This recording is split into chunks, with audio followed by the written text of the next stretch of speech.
من يهده الله فلا مضل له ومن يضلل فلا هادي له أشهد أن لا إله إلا الله وحده لا شريك له وأشهد أن محمدا عبده ورسوله لا نبي بعده اللهم صل على محمد وعلى آل محمد أما بعد أيها الإخوة rahimani wa rahimakumullah, jamaah salat maghrib yang dirahmati Allah subhanahu wa ta'ala. Pada kesempatan yang berbarokah ini, kembali kita akan melanjutkan kajian rutin kita membahas kitab Tabsiratul Anam bil Huquqi fil Islam, kitab yang menjelaskan kepada kita tentang hak-hak di dalam Islam. Apa saja yang menjadi kewajiban kita sebagai seorang muslim.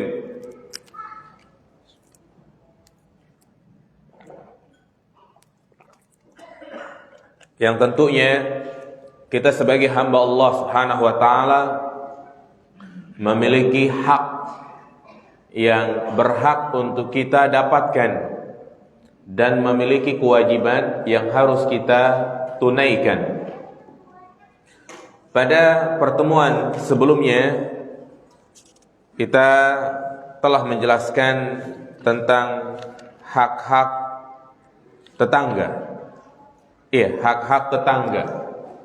Yang mana berbuat baik kepada tetangga ini merupakan tanda-tanda orang yang beriman. Maka berikutnya hakut thariq, yaitu hak-hak jalan.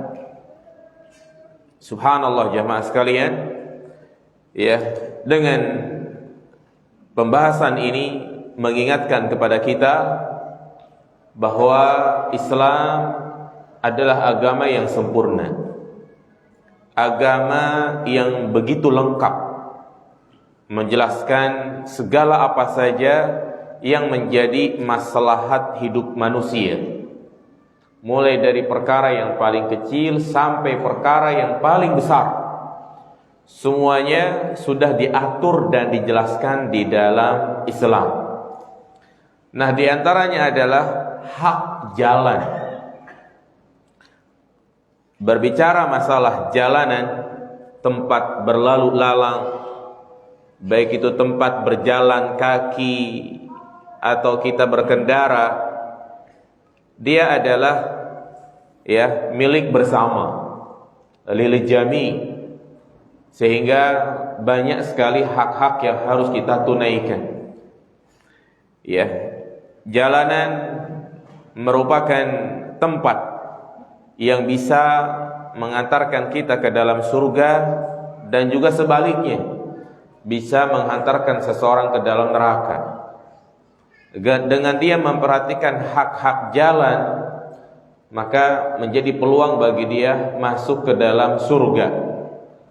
Tapi kalau dia tidak memperhatikan hak-haknya, maka bisa jadi akan mengantarkan dia ke dalam neraka. Sebagai contoh misalnya menyerobot badan jalan untuk kepentingan pribadi dia, maka ini sama saja berbuat zalim kepada orang lain. Maka kita akan bahas apa saja yang menjadi kewajiban kita di jalan, atau ketika kita berada di pinggir jalan. Dari Abu Sa'id Al-Khudri radhiyallahu anhu anin Nabi sallallahu alaihi wasallam, Rasulullah sallallahu alaihi wasallam bersabda, iyyakum wal julusa fit turuqat, hindarilah duduk-duduk di pinggir jalan. Jadi Nabi SAW melarang kita duduk-duduk nongkrong di pinggir jalan, karena banyak sekali dampak negatif yang ditimbulkan. Kemudian para sahabat mengatakan yang saat itu mungkin mereka sedang duduk-duduk di pinggir jalan, "Ya Rasulullah, ma lana min majalisina buddun natahaddatsu fiha." Wahai Rasulullah, kami tidak punya tempat lain kecuali di tempat itu. Yakni mereka ya terpaksa harus duduk-duduk di jalan. Maka Rasulullah bersabda, "Fa idza abaitum illal majlisa fa'atau tariq haqqahu." Jika kalian enggan dan memang kalian perlu untuk duduk di pinggir jalan, maka tunaikanlah hak-hak jalan tersebut. Qalu wa ma haqqut tariq ya Rasulullah? Lalu apa hak-hak jalan ya Rasulullah? Rasulullah menyebutkan ada 4 hak. Yang pertama, ghaddul basar, tundukkan pandanganmu. Wa kaful adza, dan singkirkan gangguan di jalan, tidak menyakiti orang lain. Wa raddus salam, dan menjawab salam. Wal amru bil ma'ruf wan nahyi 'anil munkar, dan tegakkan al-amru bil ma'ruf dan melarang dari kemungkaran. Ya, hadis sahih diriwayatkan oleh Imam Bukhari dan Imam Muslim. Jadi di sini Rasulullah sallallahu alaihi wasallam secara tegas dan jelas yang pertama melarang kita duduk-duduk dan nongkrong di pinggir jalan. Sebisa mungkin untuk menghindari duduk-duduk di pinggir jalan. Cari tempat-tempat yang sekiranya layak, ya, tempat untuk berbincang-bincang, ya, mungkin di pelataran masjid, atau cari warung-warung yang sifatnya tidak di pinggir jalan. Nah, dan kalaupun terpaksa mungkin ada orang yang mau ketemuan di pinggir jalan, di lokasi pinggir jalan, maka tunaikanlah hak-haknya. Nah, maka kita akan bahas satu persatu hak-hak tersebut. Yang pertama tadi apa? Ghaddul basar. Ya. Tundukkan pandangan. Iya. Menundukkan pandangan ini merupakan perkara yang sangat penting, terutama di pinggir jalan. Karena di jalan banyak sekali peluang-peluang maksiat. Dan Allah Subhanahu wa taala tidak hanya melarang kita berbuat maksiat, tetapi kita juga dilarang melakukan wasilah-wasilah yang membuat kita terjerumus ke dalam kemaksiatan. Dalam kaidah fikih disebut namanya sadduz dzari'ah. Ya, menutup celah terjadinya maksiat. Nah, di jalan banyak sekali pintu-pintu maksiat. Di antaranya adalah memandang wanita yang bukan mahram, memandang wanita yang menampakkan auratnya. Ini merupakan bentuk kemaksiatan yang mengarah kepada perzinahan. Demikian pula ya dengan tidak menundukkan pandangan, matanya jelalatan, maka bukan hanya menjadi fitnah bagi dia ketika melihat wanita, tapi juga membuat dia tidak bersyukur kepada Allah Subhanahu wa taala. Ya, dia melihat orang lewat, motornya bagus, sementara dia punya motor ya tahun lama gitu kan. Dia merasa kurang atas apa yang Allah berikan kepadanya. Demikian pula mungkin melihat ada wanita yang cantik, yang bening gitu kan, kemudian dia beda-bedain dengan istrinya. Ya, ini banyak sekali wasilah-wasilah terjadinya apa? Maksiat. Karena itu Islam menyuruh kita untuk menundukkan pandangan, terutama di pinggir jalan. Nunduk di sini bukan nunduk terus, ya kesandung gitu kan. Ya, artinya berusaha mengalihkan penglihatan. Ya, yang pertama, kenapa kita harus menundukkan pandangan? Awalan ta'atulillahi wa lirasuli. dengan kita menundukkan pandangan, mengalihkan penglihatan. Ini merupakan bentuk taat kepada Allah dan Rasul-Nya. Karena Allah Subhanahu wa taala berfirman, "Kullil mu'minina yaghuddu min absarihim." Katakanlah bagi orang-orang yang beriman, hendaknya mereka menundukkan pandangannya. Demikian pula sama bagi para wanita. Allah berfirman, "Wa kullil mu'minina yaghdudna min absarihinna." Katakanlah kepada para wanita agar mereka juga menundukkan pandangan. Ya, jadi menundukkan pandangan, mengalihkan penglihatan, ini merupakan perintah Allah dan Rasul-Nya. Ya, kalau memang pandangan pertama kita tidak sengaja, maka segera alihkan, karena pandangan pertama itu tidak dianggap dosa.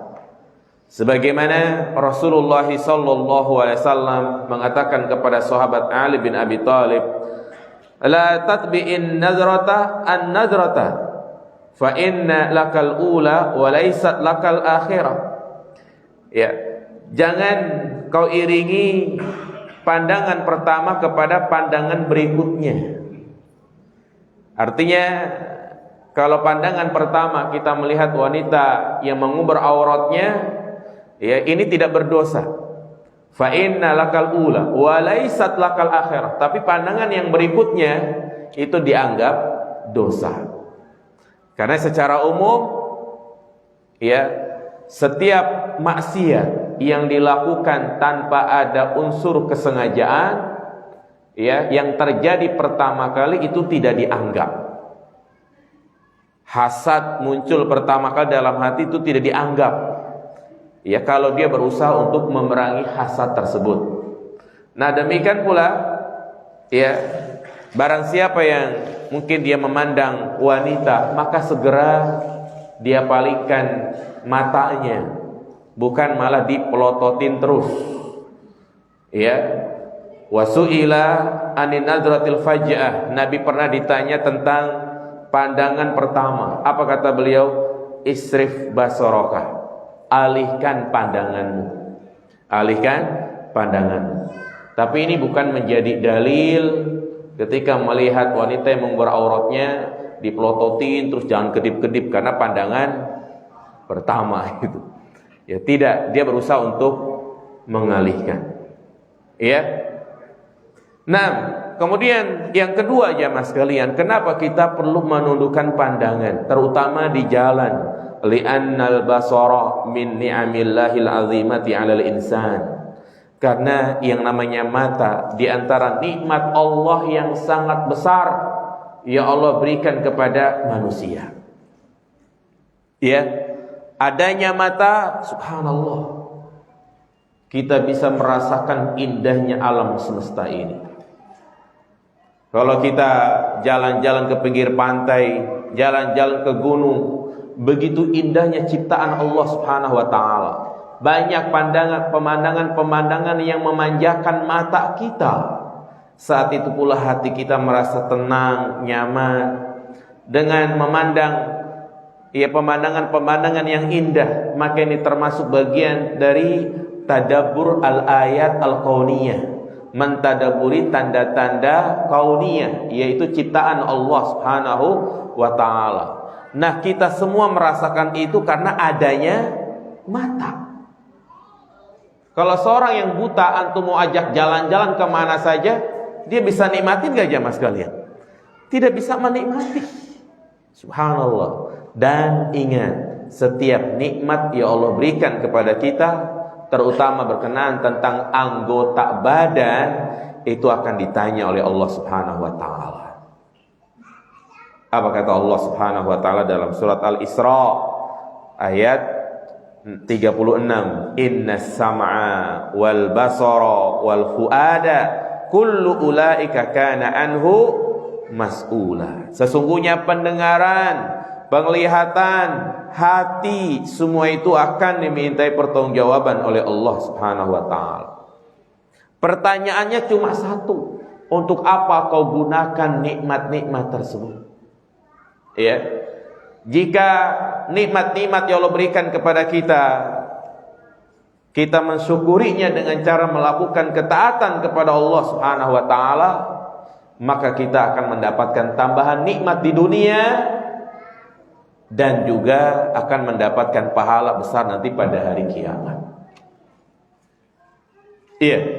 Sebaliknya, kalau ternyata Allah bertanya, untuk apa matamu digunakan? Maka lisan kita nggak bisa berbohong, jemaah.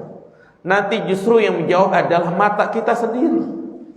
Ketika dia ditanya seperti itu dan ternyata di dunia dia banyak melakukan kemaksiatan, maka ini menjadi bumerang buat dia. Ya.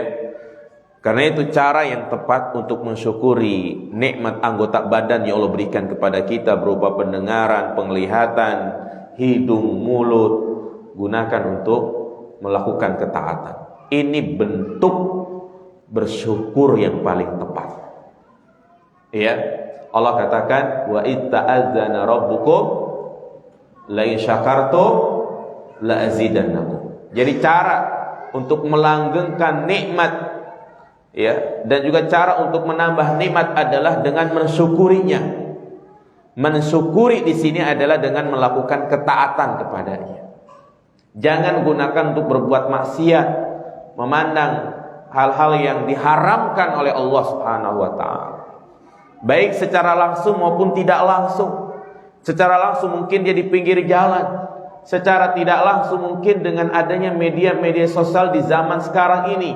Gunakan yang semestinya. Jangan sampai sesuatu yang sifatnya maksiat kepada Allah menjadi hal yang wajar. Ya. Itulah di zaman sekarang maksiat itu sudah menjadi suatu hal yang biasa. Iklan-iklan di televisi, di YouTube menampilkan wanita-wanita yang mengumbar auratnya. Kalau kita lagi nonton channel YouTube, tiba-tiba ada iklan, muncul gambar wanita, berusaha untuk skip jamaah sekalian, kebawain. Jangan dipelototin. Ya. Kalau punya duit, beli, kan ada tuh sekarang tuh ya. Nonton YouTube tanpa iklan ada nggak? Tanya coba yang berapa itu paketnya jamaah sekalian. Iya, jadi enak tuh kita nggak lihat iklan-iklan ya seperti itu gitu kan. Iya, makanya kullu ni'matin la tuqarribu ilallah fahiya niqmatun. Setiap nikmat yang tidak membuat kita mendekatkan diri kepada Allah, maka itu merupakan bencana azab. Karenanya Allah katakan wala in kafartum inna azabi lasyadid. Jika kalian kufur, maka sesungguhnya azabku sangat pedih. Kufur di sini dia gunakan nikmat-nikmat tersebut untuk bermaksiat kepada Allah Subhanahu wa taala. Ingat itu. Ingat jamaah sekalian. Ketika mata ini digunakan untuk memandang hal-hal yang berbau maksiat, tunggu datangnya azab Allah Subhanahu wa taala. Maka bisa jadi Allah butakan matanya. Ingat, dibutakan matanya itu bukan hanya matanya tidak bisa melihat, tapi termasuk juga dibutakan mata hatinya. Apa contohnya jamaah sekalian? Azab, kesengsaraan, kegelisahan yang menimpa orang yang tidak menjaga pandangannya.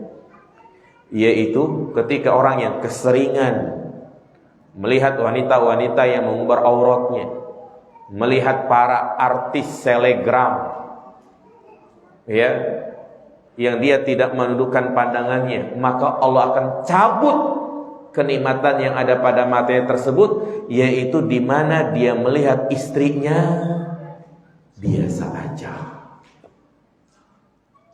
Ini kesengsaraan yang luar biasa jamaah sekalian. Kenapa Allah suruh kita untuk menikah? Dalam rangka untuk menenangkan jiwa.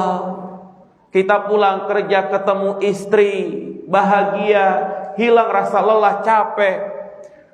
Kebutuhan biologis kita bisa terpenuhi karena adanya hasrat di dalam hati kita. Subhanallah. sehingga terasa nikmat di dalam rumah tangga. Berbeda dengan orang yang tidak menjaga pandangannya, yang selalu melihat wanita-wanita yang mengumbar auratnya. Dia lihat selegram cantik, ketika dia melihat istrinya, kok beda ya?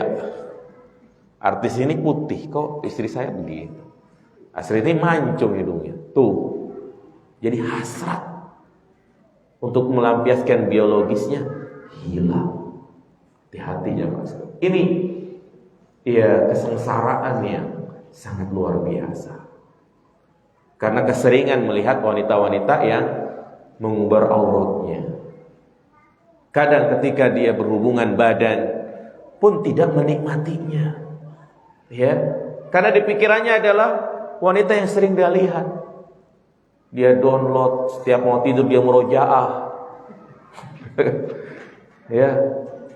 Maka gunakanlah internet sesuai dengan hal yang semestinya. Itu yang kita sangat khawatirkan. Ya, makanya dikatakan dalam sebuah syair, "Idza kunta fi ni'matin far'aha, fa innal ma'asi tuzilun ni'ama." Apabila engkau mendapatkan nikmat, maka rawatlah dengan baik, karena sesungguhnya kemaksiatan itu bisa menghilangkan kenikmatan. Wa hafid alaihi bi syukri ilahi, fa innal ilaha syadidun naqami. Maka jagalah kenikmatan tersebut dengan bersyukur kepada Allah, karena sesungguhnya azab Allah itu sangatlah pedih. Ya, ini poin yang kedua. Kenapa kita disuruh untuk menundukkan apa? Pandangan. Nah, kemudian yang ketiga, li'anna fi ghaddil basar hifdzul farj minal wuqufi fi fahisyatiz zina. Ya, karena menundukkan pandangan itu menjaga kemaluan agar tidak terjerumus ke dalam perzinahan.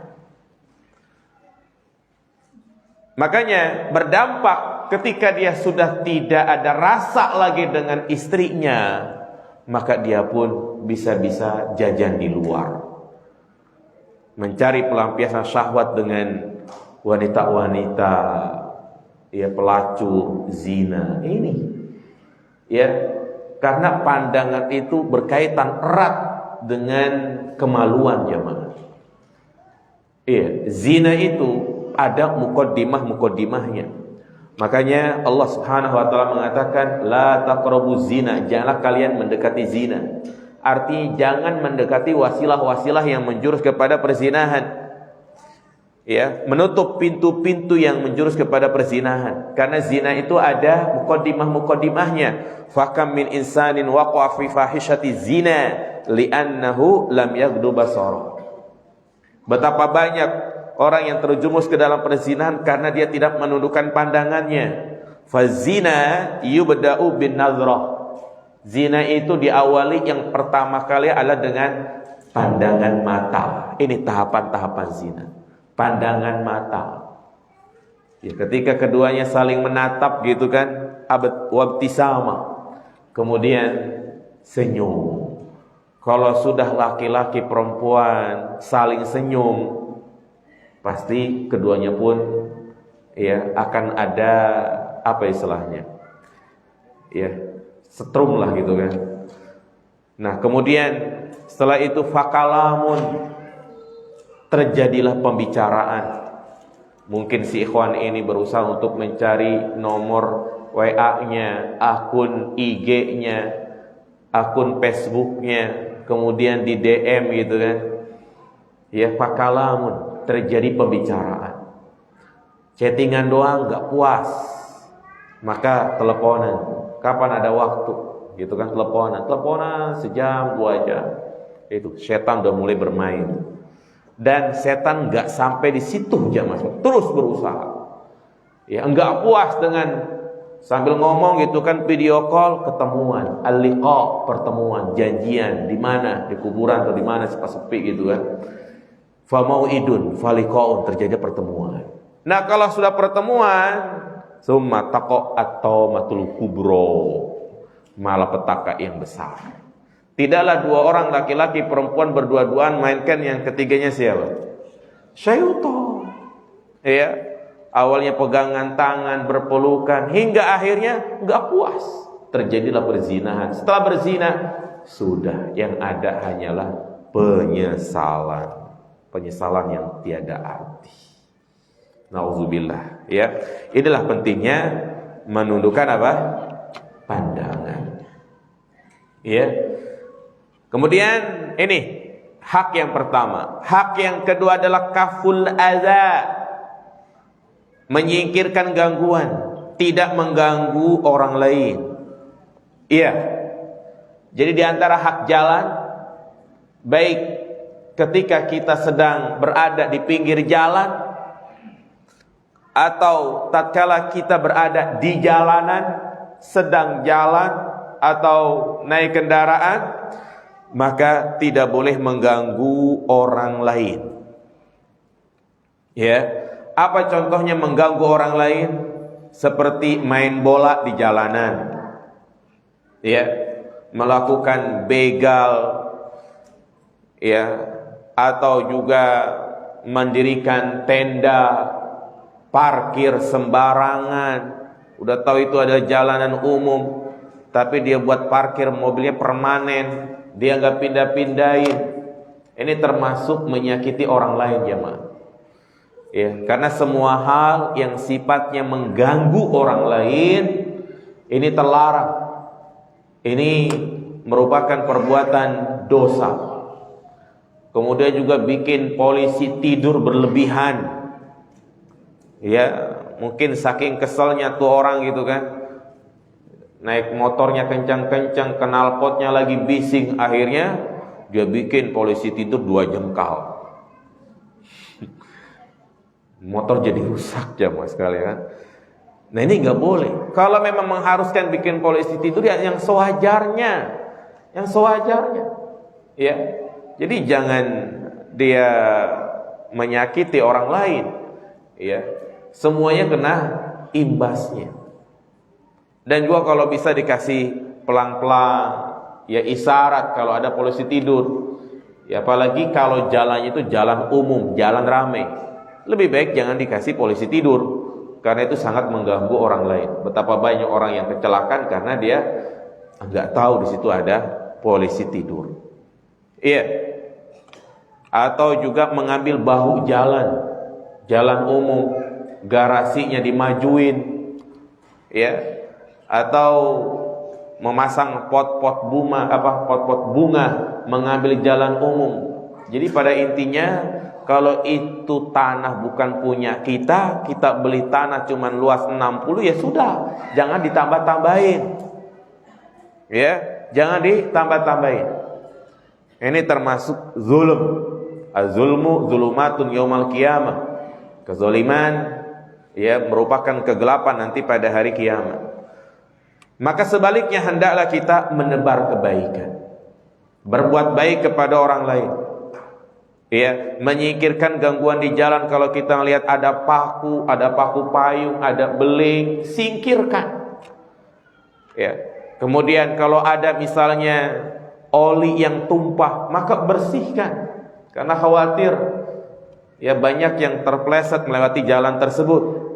Demikian pula tatkala kita di jalan, termasuk kebaikan jamaah sekalian adalah mempersilahkan orang untuk nyebrang. Rem sedikit, biarin orang lewat. Orang lewat pasti orang tersebut pasti bahagia, senang. Disitulah kita dapat pahala. Mudah. Kebaikan-kebaikan seperti ini jangan dianggap remeh jemaah. La tahqiranna bil ma'ruf, jangan remehkan kebaikan sedikit pun. Ya termasuk kebaikan adalah idkharus surur, membahagiakan orang lain. Kita misalnya lagi mau nyebrang nih kan, itu mobil mobil nggak mau berhenti gitu. Kemudian ada yang mengerti, dia berhenti, kita bisa lewat, senang kita. Nah demikian kita kalau lagi nyetir gitu. Iya. Kemudian kalau kita misalnya berada di jalan tol, ya, kalau kita nggak berani ngebut, kecepatannya 60-50, jangan ngambil bahu kanan.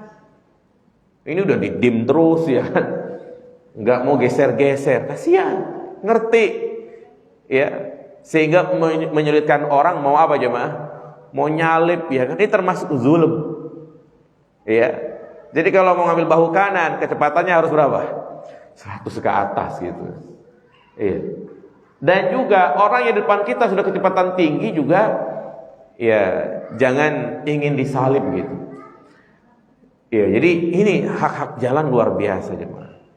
Ya, kemudian kalau kita nyebrang, ya, harus memberikan isyarat.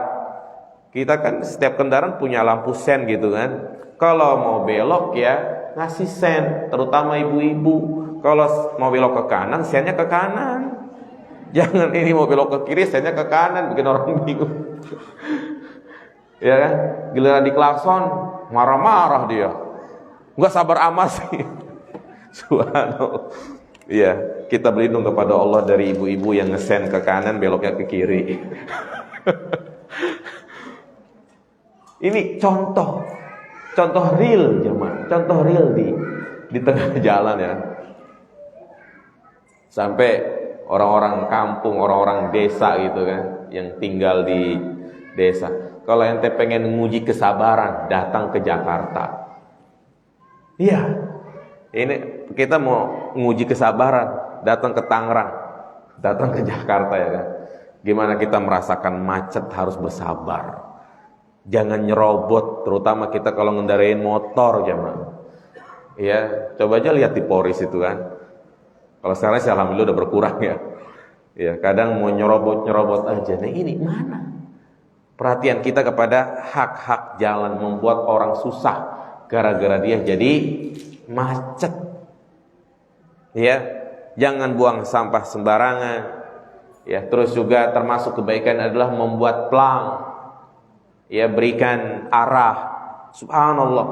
Ya, kadang orang nyasar mana arah pintu keluar, mana masuk. Jadi selama pelang itu kita buat dan orang itu bisa mendapatkan petunjuk, maka selama itu pula kita mendapatkan pahala. Ya, ini contoh-contoh kecil apa yang terjadi di jalanan. Ya. Tapi jangan pula kita jadi anak jalanan. Nah, kenapa sangat penting untuk melakukan hal ini tidak mengganggu orang lain? Karena ingat, li'annak, yang pertama adalah li'annaka fal adza au imatatal adza ani tariq min su'abil iman. Menyingkirkan gangguan di jalan itu merupakan cabang dari iman. Ya, cabang dari iman. Apa kata Nabi SAW? Al-imanu bid'un wa sab'una su'bah. Iman itu memiliki 73 cabang. Afdaluha qawlu la ilaha illallah. Yang paling utama adalah mengucapkan kalimat la ilaha illallah. Wa adnaha imatatul adza anit tariq. Yang paling rendah adalah menyingkirkan gangguan di jalan. Wal haya'u syu'batun minal iman. Dan rasa malu itu merupakan cabang dari iman. Ya, jadi ada paku, singkirkan. Ada paku payung, singkirkan. Walaupun kita menjadi korban, ban kita kempes, harus nambel ban. Ternyata kita lihat, oh ini ternyata ya yang bikin ban bocor. Udah langsung kita buang, simpen. Jangan malah dibuang lagi ke tengah jalan, biar ada korban yang lainnya. Enggak boleh ya, zulm. Ya. Ini dosa besar jemaah kalau sampai kita menzalimi orang lain seperti itu. Kita harus minta maaf sama orang-orang yang bocor bannya karena gara-gara kita buang paku sembarangan. Dan menyingkirkan gangguan di jalan ini merupakan amalan terbaik. Amalan yang terbaik yang kadang kita melakukannya atas dasar ikhlas. Ini nih amalan-amalan seperti ini kenapa dikatakan amalan terbaik? Ya kadang nggak dilihat sama orang, kita nggak ada kepentingan duniawi, ya sudah kita murni lillahi ta'ala. Apa kata Nabi SAW? Uridat alayya a'malu ummati husnuha wa sayyi'uha. Diperlihatkan kepadaku amalan-amalan umatku, baik amalan yang baik maupun yang buruk. Fawajadtu fi mahasini a'maliha al-adha yumatu 'anit thariq. Dan aku mendapati amalan yang terbaik adalah menyingkirkan gangguan di jalan. Ya. Seperti misalnya kita tadi mempersilahkan orang nyebrang gitu kan. Enggak ada niatan apa-apa. Semata-mata kita berbuat baik. Ya, siapa coba yang muji kita ya kan? Enggak ada. Itulah kenapa jemaah sekalian perbanyak melakukan kebaikan. Karena kadangkala kita berbuat baik niatnya bukan karena Allah, karena ingin dilihat oleh orang lain. Iya, sehingga amalan tersebut sia-sia. Maka berusahalah kita merasa nyaman beribadah yang melihat hanya Allah tanpa ada penglihatan manusia. 6. Wa wajatu fi musai a'mali an-nukha'atu takunu fil masjid la turfanu. Dan aku mendapati amalan yang paling buruk adalah meludah di masjid dan dia tidak menimbunnya. Kemudian juga menyingkirkan gangguan di jalan, itu merupakan sebab masuk ke dalam surga. Subhanallah. Jadi bukan hanya puasa, sholat, zikir, baca Al-Quran. Jalan menuju surga itu banyak. Di antaranya adalah menyingkirkan gangguan di jalan. Apa kata Nabi SAW? Laqad ra'aitu rajulan yataqallabu fil jannah fi syajaratin qata'aha min dhahri thariq kanat tu'dzil muslimin. Aku melihat ada seorang yang bolak-balik di surga. Subhanallah. Dia sudah masuk dalam surga disebabkan karena pohon yang dia potong di tengah jalan, karena itu menyakiti kaum muslimin. Ya, dahan-dahan pohon yang melintang, ya kita tebang. Jadi, ya kadang ada mobil yang agak tinggi lewat, ya kan? Ya khawatir mungkin pas hujan dahannya patah. Terus juga perlu diperhatikan kabel. Kalau kita masang kabel gitu kan, hendaknya ditinggikan agar tidak terkena mobil. Ya, nah karena kalau kena mobil ya mudaratnya besar. Orang injak kabel yang aliran listrik tegangan tinggi kan berbahaya. Nabi juga mengatakan mara rajulun bi ghusni syajaratin ala dhahri thariq. Ya, seseorang lewat di tengah jalan, dia mendapati ada tangkai pohon yang mengganggu, dan dia mengatakan wallahi la unhiyanna hadza anil muslimin la yu'zihim fa udkhilal jannah. Demi Allah aku akan singkirkan ini karena agar tidak mengganggu kaum muslimin, maka dia pun dimasukkan ke dalam surga. Ya, jadi itu tidak mengganggu orang lain. Ya, tidak mengganggu orang lain. Kemudian hak yang ketiga adalah raddus salam, menjawab salam. Ya, kalau kita jalan kaki kemudian ada yang naik motor, dia mengucapkan salam, maka jawablah salam. Man jalasa 'ala thariq fa 'alaihi ayyutiya lit-thariq haqqahu wa min haqqit thariq 'alaina raddus salam, yaitu menjawab salam. Ya, menjawab salam merupakan ibadah tanpa berbayar jamaah sekalian.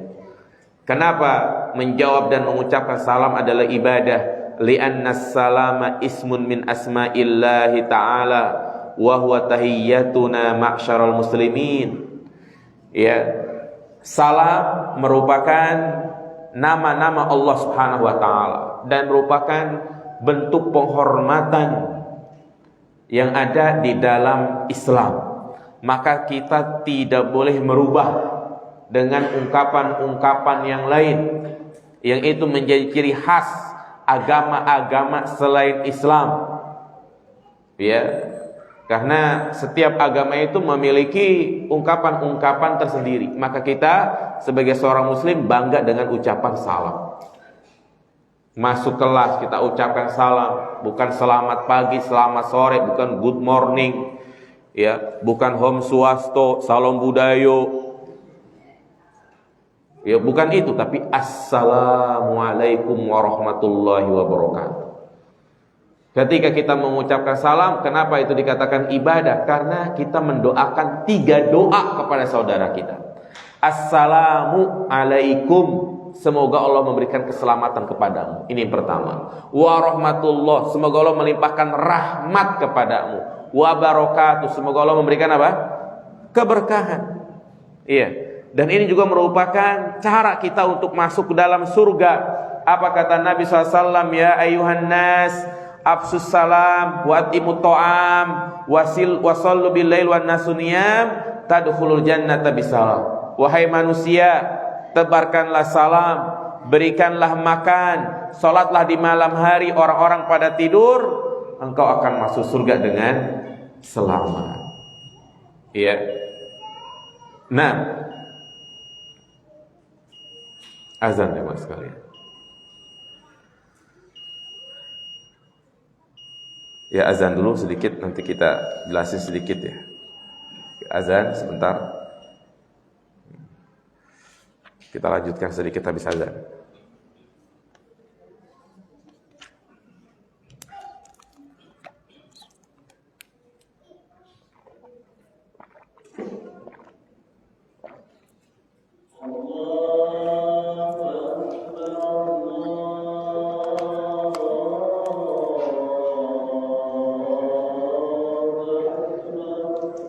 Allah.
Ya, kita lanjutkan.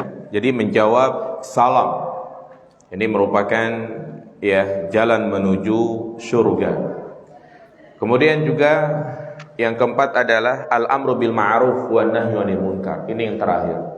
Yaitu kita mengajak kepada kebaikan dan mengingkari kemungkaran. Ya. Sebagaimana Rasulullah sallallahu alaihi wasallam beliau ketika berjalan melewati ada orang yang menangis di kuburan, menangis yang kelewatan. Kemudian Nabi mengatakan kepadanya, ittaqillah wasbiri, bertakwalah kepada Allah dan bersabarlah. Di mana di sini Nabi mengingatkan untuk bertakwa dan bersabar. Ya, demikian pula Nabi pernah berjalan ke pasar, kemudian mendapati ada orang yang jualan kurma yang bagus dia taruh di atas, kurma yang jelek ditaruh di bawah, sehingga terlihat kurmanya bagus. Nabi melihat seperti itu. Ya, afala ja'altahu fawqa ta'am hatta yurahun nas. Engkau buat seperti ini agar orang pada tertipu dengan perbuatanmu ini. Apa kata Nabi? Man ghasyana falaysa minna. Barang siapa yang menipu kami, maka dia bukan termasuk golongan kami.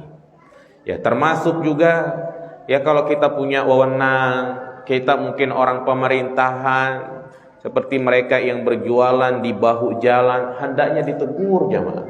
Ini yang membuat apa? Kemacetan. Maka hati-hati mereka yang melindungi pelanggaran seperti ini. Ya, dia harus bayar setiap bulan ke preman, padahal pemerintah tidak mengizinkan. Dia telah memakan uang yang haram. Itu pelanggaran. Ya, jadi nggak boleh seorang berjualan di bahu jalan yang memang pemerintah melarang untuk berjualan di situ. Di atas trotoar, buat pejalan kaki, dia buka pecel lele di situ. Ini haram, tidak boleh. Ya, terus bagaimana kalau ada yang bertanya, kita boleh beli nggak jamaah? Boleh beli nggak? Ada pecel ayam yang satu lagi jauh lagi. Nah, kalau untuk membeli silahkan, nggak masalah. Ya, karena tidak ada keterkaitannya dengan kita, gitu kan. Yang berdosa adalah dia, dan hukum yang dia jual adalah halal, makanan juga halal, tapi perbuatan dia itu yang apa? Yang haram. Ya, maka untuk membelinya boleh, yang haram adalah dia. Ya, sama seperti halnya orang yang bekerja di bank-bank ribawi, ya kan, yang kadang dia ngundang makan, ngasih hadiah, nggak apa-apa kita ambil, nggak apa-apa kita ambil. Yang berdosa dia. Baik, itu mungkin penjelasan singkat berkenaan tentang hak-hak jalan. Apa yang pertama? Menundukkan pandangan, godul basor. Yang kedua, menyingkirkan gangguan. Yang ketiga, iya. Kemudian yang keempat, al-amru bil ma'ruf. Jadi pada intinya inilah bagian dari Islam.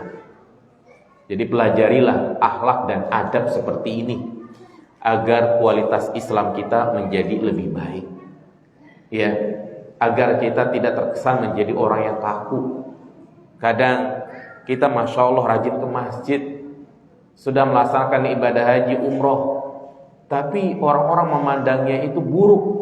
Percuma dia rajin ke masjid, tapi suka menyerobot hak-hak umum, parkir sembarangan, garasi dia majuin, kan jadi kagak enak dengernya gitu kan.